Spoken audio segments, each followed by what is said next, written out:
Hi everyone. I've been doing some more baking and I'd like to share with you my recipe for oatmeal, cranberry, raisin, dark chocolate chip, applesauce loaf. I want to share with you the rationale behind this before I give you my recipe. I added so many components so that this would last for a few weeks.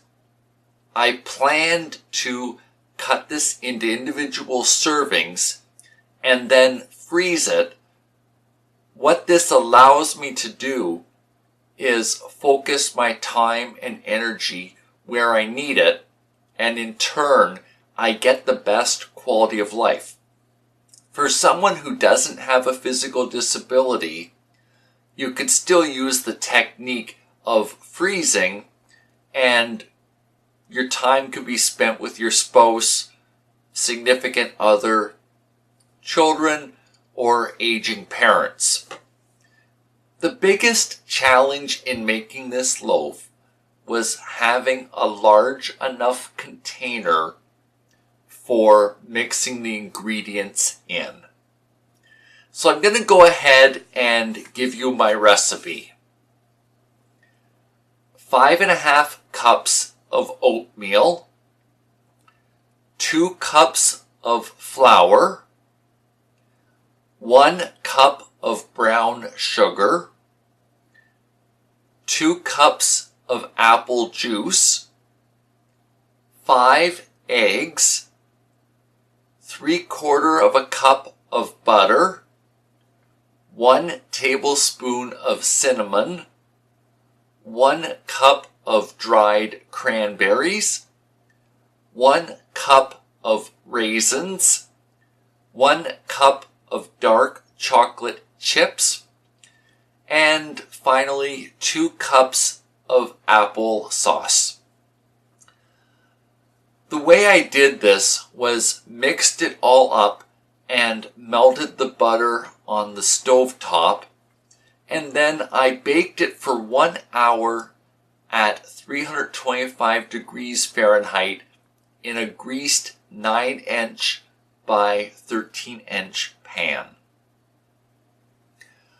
All our ovens are a little bit different. The placement of the rack, the type of pan we use to cook in.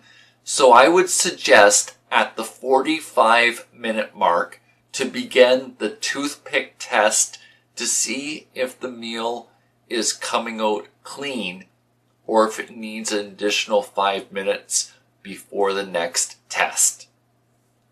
If you already are used to your oven, you'll have a fairly good sense of when this will be ready for you.